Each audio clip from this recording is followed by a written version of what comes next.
शिवाजी और अफजल खान के बीच युद्ध। पहाड़ी इलाकों में मुसलमानों पर हमला बोल दिया। बीजापुर की सेना का मुख्य हिस्सा अभी भी अफजल खान के भाग्य से अनभिज्ञ था। कई घुड़सवार छाया में आराम करने के लिए उतर गए थे। बंदूकें खाली थी और संतरी सिर हिला रहे थे। मराठों का हमला पूरी तरह से आश्चर्यजनक था। घोड़े और पैदल सेना असमंजस में बह गए। ऊंट घबराकर पंक्तियों में कूद पड़े। युद्ध के हाथी अनिश्चित और भयभीत होकर उदास होकर तुरही बजा रहे थे, जब तक कि मराठों ने उन पर हमला नहीं कर दिया। उनके पैरों और सूंडों को काट डाला और उन्हें जंगल में डर के मारे लड़खड़ाते हुए भगा दिया। बीजापुर के कप्तान पराजय को रोकने में असहाय थे। उनकी आवाजें कोलाहल में डूब गईं। वे अपनी भागती हुई सेना के प्रवाह में बह गए। पूरी कंपनियां पहाड़ियों पर बिखर गई। जीत के इस उल्लासपूर्ण क्षण में भी शिवाजी के आदेशों का पालन किया गया। आत्मसमर्पण करने वाले सभी लोगों को बख्श दिया गया। सभी महिलाओं और बच्चों, पुजारियों, शिविर अनुयायियों और गैर लड़कों को सुरक्षित उनके घर भेज दिया गया। यहां तक कि बंदी बनाए गए सैनिकों को भी नहीं रखा गया। अधिकारियों और सैनिकों को समान रूप से शिवाजी के सामने लाया गया, जिन्होंने उनके दुर्भाग्य में उनके साथ सहानुभूति व्यक्त की। उन्हें धन, भोजन और कपड़े दिए गए और उन्हें मुक्त कर दिया गया। पराजित शत्रु के प्रति दयालु शिवाजी अपनी विजय सेना के प्रति भी उदार थे। वह जितना लूट का माल खरीद सकता था उतना ही उदार था। बीजापुर के सभी तोपखाने के गोला बारूद, परिवहन के जानवर, सामान और खजाना उसके हाथ लग गया था।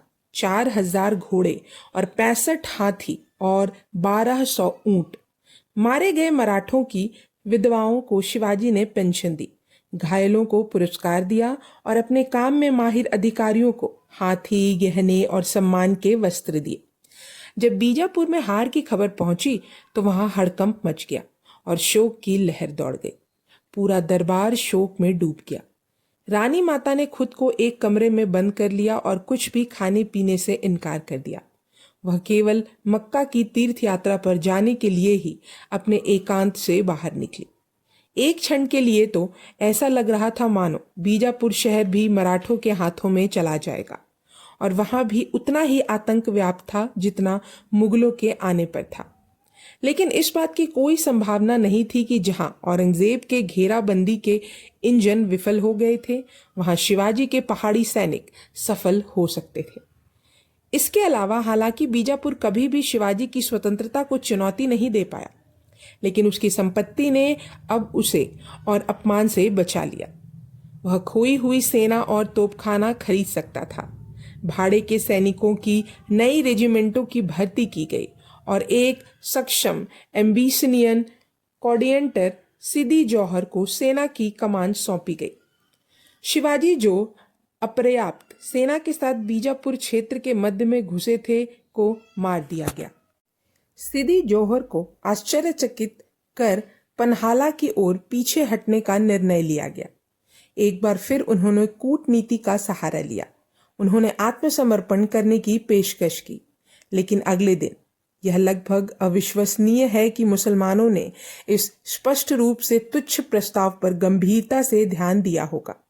लेकिन जाहिर है कि उन्होंने ऐसा किया क्योंकि वे प्रस्ताव से सहमत थे। और हाँ, रात में अब अगले युद्ध विराम की आशंका से सुरक्षा बलों ने अपनी सतर्कता कम कर दी।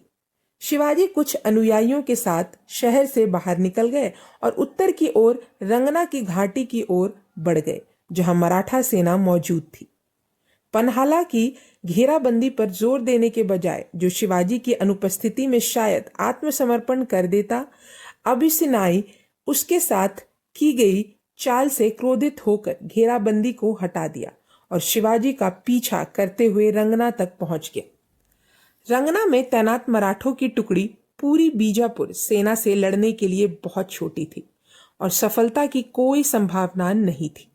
लेकिन जब शिवाजी कई मील पीछे मुख्य मराठा सेना में शामिल होने के लिए पीछे हटना जारी रखते थे, तो उन्होंने रंगना सेना की कमान बाजी प्रशु, जो पहले मोरे के प्रबंधक थे, को दे दी और उन्हें आदेश दिया कि वे तब तक घाटी को पकड़े रखें जब तक कि उन्हें गोली की आवाज ना सुनाई दे, जो शिवाजी की सुरक्षित आगमन की घोषणा करेगी। बाजी के पास दर्रे की रक्षा के लिए सिर्फ कुछ 100 पहाड़ी सैनिक थे। उसने उन्हें दर्रे के मुहाने पर पत्थरों की एक बड़े लगाने को कहा। इसके पीछे वे इंतजार कर रहे थे। मुसलमानों के हमले के बाद बीजापुर की भारी घुड़सवार सेना ने पहाड़ी सैनिकों पर हमला किया। एक एक करके गिरते हुए एक भी व्यक्ति उस स्थान से पीछे नहीं हटा जिसे शिवाजी ने उन्हें पकड़ने का आदेश दिया था। उनके कमांडर बाजी बुरी तरह से घायल हो गए थे, लेकिन जब वे पीड़ा में थे तब भी वे अपने सैनिकों को लगातार प्रोत्साहित कर रहे थे। शाम के समय जब आगे प्रतिरोध की कोई उम्मीद नहीं दिख रही थी तो उन्होंने दूर से बंदूक की आवाज सुनी, जिसने उन्हें बताया कि शिवाजी सुरक्षित है। अपने मरते हुए कमांडर को एक खुरदरे स्ट्रेचर पर लाद कर मराठा घाटी से पीछे हट गए। थके हुए दुश्मन ने उन्हें पीछे हटने के लिए भी परेशान नहीं किया। रंगना की रक्षा पश्चिमी भारत में एक किंवदंती बन गई। यह कार्यवाही उस भावना का एक उदाहरण है जो शिवाजी के नेतृत्व ने उनके अनुयायियों में भर दी थी। तिरस्कृत पहाड़ी लोगों का एक समूह जो अब तक अधीनता स्वीकार कर चुके हिंदुओं का समूह था, स्पार्टेटस की तरह बहुत अधिक श्रेष्ठ बलों के हमले का सामना करने के लिए खड़ा था। इसके बाद युद्ध धीमा पड़ गया। यह स्पष्ट था कि बीजापुर कभी भी शिवाजी को अपने अधीन नहीं कर पाएगा। ना ही मराठा इस समय बीजापुर पर कब्जा करने की उम्मीद कर सकते थे, लेकिन बीजापुर की शक्ति टूट चुकी थी और शिवाजी अपनी स्वतंत्रता की मान्यता की शर्त पर शांति स्थापित करने के लिए तैयार थे। 1662 में स्थायी शांति के लिए बातचीत शुरू हुई। बीजापुर सरकार द्वारा चुने गए दूत शिवाजी के अपने पिताजी शाहजी थे। शाहजी ने बचपन में अपनी बेटी की अपेक्षा की थी और उसे नापसंद किया था। एक उपद्रवी, जिद्दी लड़का बड़ा होकर एक जंगली विद्रोही बन गया था, जिसकी गतिविधियों के कारण उसके पिता को जेल जाना पड़ा था। लेकिन अब वह मुश्किल बच्चा एक विजेता और स्वतंत्र राजकुमार बन गया था, जो अपने साथी देशवासियों के लिए एक नायक था। पिता और पुत्र के बीच यह मुलाकात दिलचस्प रही होगी। शिवाजी के 19 वर्ष की आयु के बाद से उनकी मुलाकात नहीं हुई थी।